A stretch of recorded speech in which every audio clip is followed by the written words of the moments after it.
Salut, c'est Hugo, vous l'avez peut-être vu passer sur Facebook, le 20 septembre prochain, plus d'1 million de personnes ont prévu d'envahir la zone 51. Bon, en tout cas, c'est ce qu'indique cet événement sur Facebook qui a initié le mouvement. Alors, qu'est-ce que la zone 51? Quelles sont les différentes théories? Que pourrait-il se passer en cas de tentative d'invasion de la zone? C'est ce qu'on va voir aujourd'hui. Alors déjà, la zone 51, c'est quoi? C'est une zone militaire qui se trouve aux États-Unis, en plein désert du Nevada, donc à l'ouest des États-Unis. On peut la voir grâce aux images satellites, on peut voir des hangars, des avions et des pistes de décollage. Cette aire, elle est tenue secrète par l'armée américaine, personne ne sait ce qu'il s'y passe et surtout aucune personne extérieure n'a le droit d'y mettre les pieds. Vous vous en doutez, qui dit lieu interdit dit surtout immense théorie et certaines durent depuis des décennies. La légende la plus populaire, c'est que la zone 51 accueillerait des extraterrestres. En gros, les Américains feraient des expériences top secrètes sur les aliens, tout ça loin des regards depuis la zone 51. Certains pensent que l'armée établit des contacts avec les extraterrestres, d'autres imaginent que certains sont capturés à l'intérieur, et il y a même une théorie qui prétend que les vaisseaux extraterrestres étudiés dans la zone 51 auraient permis d'immenses progrès technologiques. Toutes ces théories, elles partent de plusieurs hypothèses. La première, c'est la taille des hangars et des pistes de décollage qu'on voit sur les images satellites. Selon ces théories, les hangars n'auraient pas les dimensions normales pour les avions que l'on connaît, et ces hangars seraient donc conçus pour accueillir beaucoup plus grands comme des appareils extraterrestres. Ensuite, il y a beaucoup de témoignages plus ou moins vérifiables et ces témoignages, ils viennent principalement des habitants de la région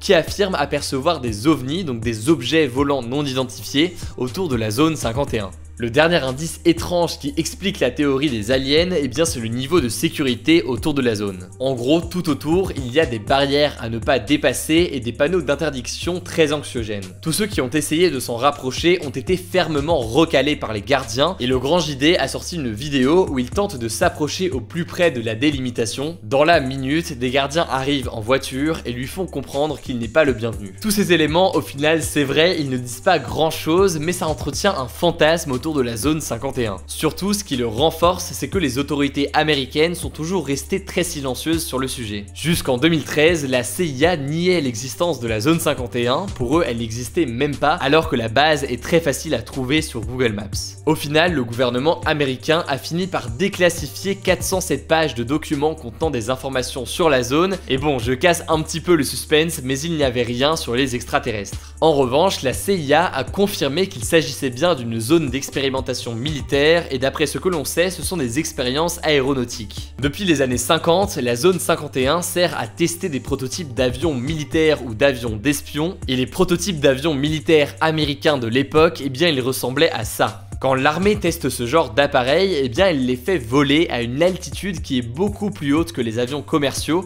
60 000 pieds pour être précis, contre 10 000 pieds pour un avion normal. Les riverains ou alors les pilotes de ligne, quand ils voient ce genre d'engin futuriste voler hyper haut dans le ciel, eh bien ils pensent direct à l'OVNI. D'ailleurs, OVNI ça ne veut pas dire extraterrestre. Comme je le disais tout à l'heure, le mot désigne tout simplement un objet volant non identifié, donc les OVNI ça existe vraiment, mais les extraterrestres, eh bien ça c'est à vous de juger.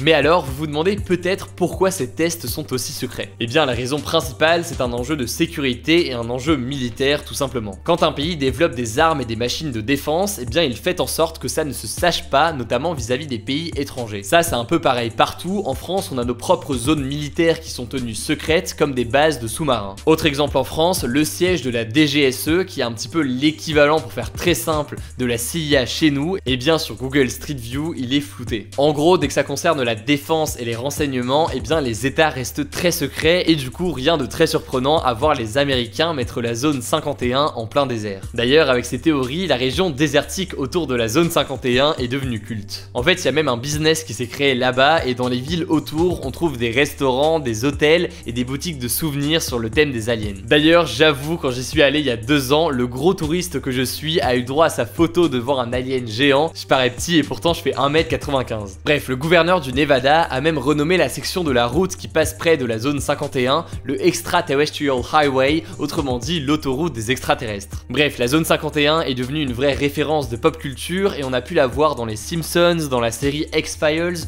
ou encore sur YouTube qui regorge de vidéos là-dessus. Du coup, on peut penser que l'événement Facebook est probablement une grosse blague et on peut imaginer que la plupart des gens qui ont coché participe ne vont en réalité pas y aller. D'ailleurs, c'est une page de meme shitposting qui a créé l'événement et dans la description, ils ont écrit que s'ils courent comme Naruto vers la zone 51, eh bien ils peuvent éviter les balles. Le problème en fait, c'est que ça n'amuse pas du tout les autorités américaines et ils prennent l'événement très au sérieux. Le porte-parole de l'armée américaine a déclaré, je cite, la zone 51 est un espace d'entraînement ouvert pour l'US Air Force et nous décourageons quiconque d'essayer d'entrer dans la zone où nous entraînons les forces armées américaines. Ils n'ont pas donné plus de détails sur ce que risquaient les assaillants, mais il y a de bonnes raisons de penser que les forces de sécurité ont l'autorisation d'ouvrir le feu. En janvier dernier, par exemple, un homme a été abattu pour avoir pénétré une zone d'essai nucléaire qui se trouve dans la région du Nevada. Bref, en tout cas, on verra, peut-être que d'ici le 20 septembre, tout l'engouement autour de ce projet d'invasion sera sûrement un peu retombé et les quelques curieux qui se rassembleront devant la zone ne tenteront sans doute pas de forcer le passage. Ce qui est sûr, c'est que de notre côté, on va suivre l'évolution de tout ça, notamment, vous le savez, sur Instagram, dans les résumés quotidiens de l'actualité qu'on poste chaque soir. C'est la meilleure façon de s'informer de façon claire et efficace chaque jour, donc voilà, pensez à vous abonner si jamais c'est pas encore le cas.